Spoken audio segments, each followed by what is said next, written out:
I found it very sort of reassuring that the Australian disability community actually got together enough to build the alliances, to sort out their differences, and to build the momentum of the scheme and to anchor the scheme in some pretty solid values and principles.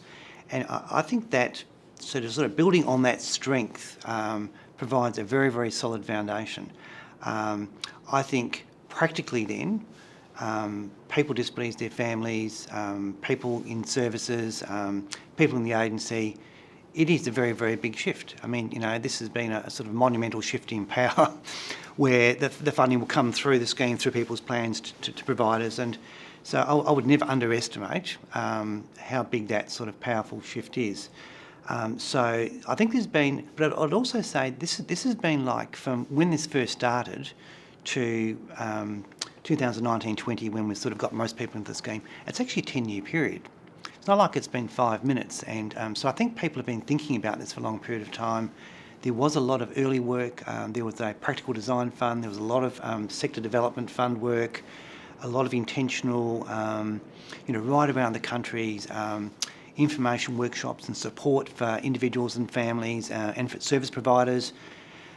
So I think it's been a very intentional build, but I don't for a second underestimate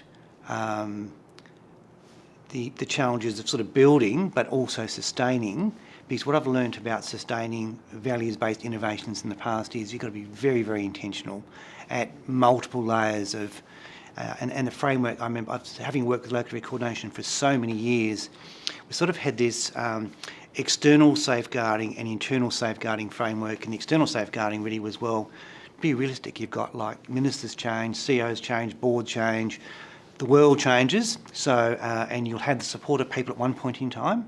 They may go, and so there's got to be this intentional bipartisan support, the sustaining of the alliance, the strength across the sector. And you need to do it again and again and again and again. So there's this sort of external safeguarding, and then if you looked within the NDIS, then really it's around the leadership, the people, the practice, And what I do like about the scheme is that we're employing a lot of people with disabilities and people with a really strong commitment, and either personally or through their sort of family connections.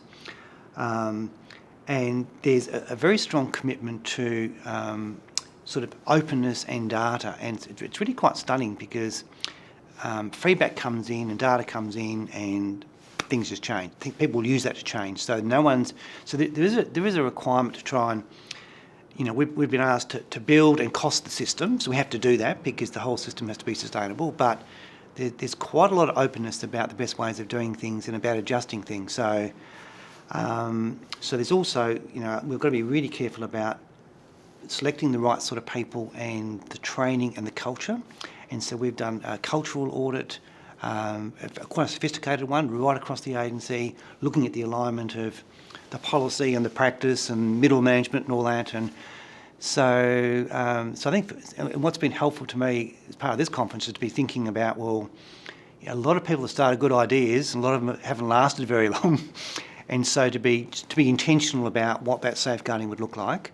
And one example would be, we've got people on the board now that, people like Bruce, who was the original, a parent, very able to bridge, cross sectors and things, very deep commitment. We've got a new board next year, there'll be some continuity, some changes, sort of getting the right balance of continuity of leadership and, throughout that process is critical, I think. So, yeah, so I would say sort of, intentionality and openness, I think, are sort of very key issues.